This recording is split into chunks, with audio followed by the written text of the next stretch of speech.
All right, now we are at problem 9, which obviously is the hardest one on this paper.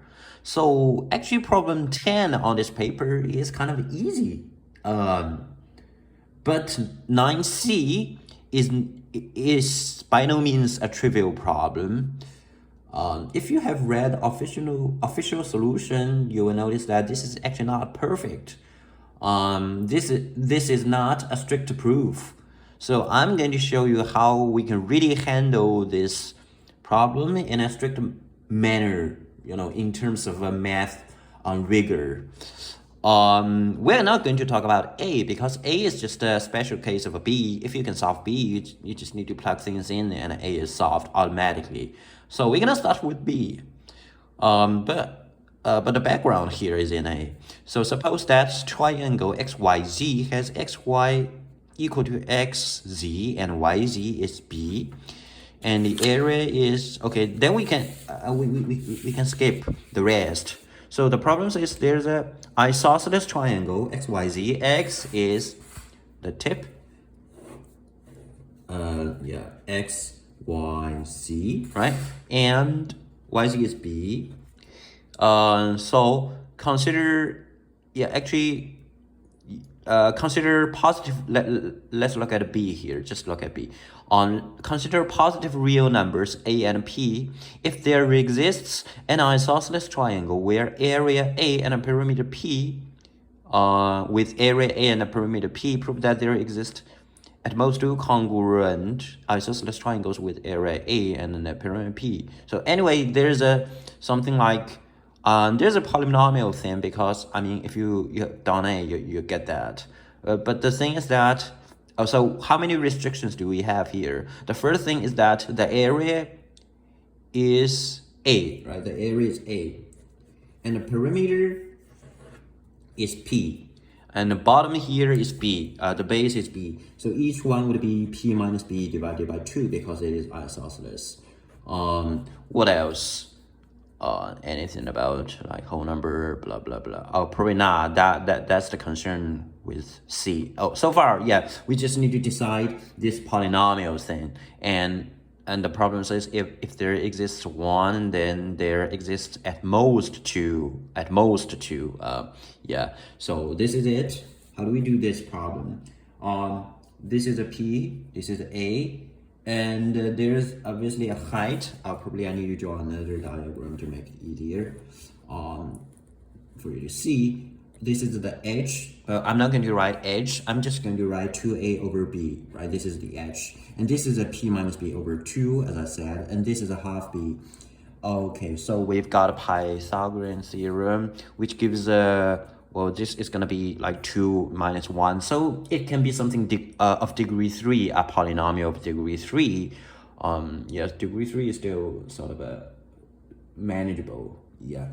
Okay, cool. Let's just do it. B over 2 squared plus 2A over B squared is B over 2 squared. Okay, so a little bit of a computation for B squared plus B squared 4A squared is 4P squared minus 2PB plus P squared.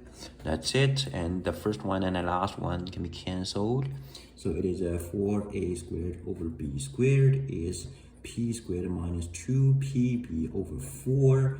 And a diagonal multiplication, you get 16A squared is what is that? Yep, it is P squared B squared minus, okay, here comes the degree 3 thing. Okay, cool. This is it, right? So this is actually the polynomial, but if you want to make it look better, remember the variant here is a B. Okay, so we're talking about B. So this is a 2PB to the power of 3 on minus P squared B squared plus 16A squared is 0, right? And then if you want to make the first coefficient to 1, it is also doable. That is B to the power of 3 minus p over 2 b to the power of 2 plus that's 8a squared over p, which is 0, right? This is actually the polynomial we are talking about. You can call this FB or something, right? This is it. So far, so okay. And what is the problem want us to? What does the problem want us to do? So if there exists one, there must exist at most two. Okay, so that is to say, if this guy has got one root, one positive root, because we're talking about geometry and negative doesn't make sense.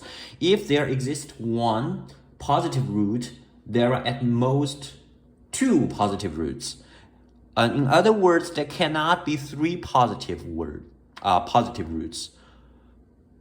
Well, because if all three are positive, then something would happen. For example, if you look at the last one, this is to say, let's call the roots x1, x2, and x3. Okay, let's say the roots here, some more space.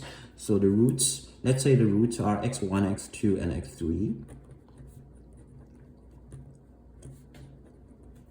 Actually, we've got something here. The first of all, if you open this thing up, of course, you know that x1 plus x2 plus x3 is p over 2. This is the first thing you're going to notice. And the second thing you're going to notice is something is actually 0 because one term is missing here.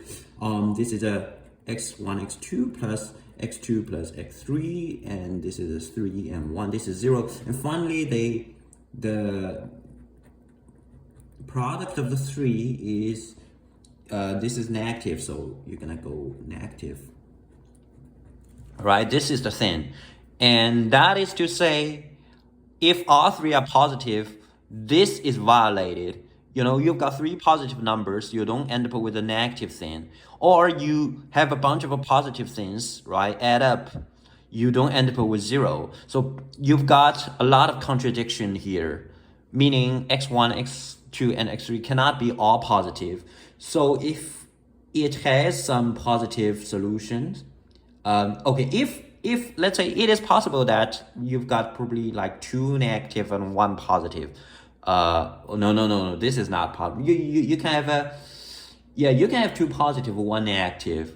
Can you actually have 3 negatives? This is also not doable because this should be positive. But anyways, here we just need to show that if like one of them is positive, then you can't have 3 positives. And it is very clear that because of this guy, you can't have 3 positives, right?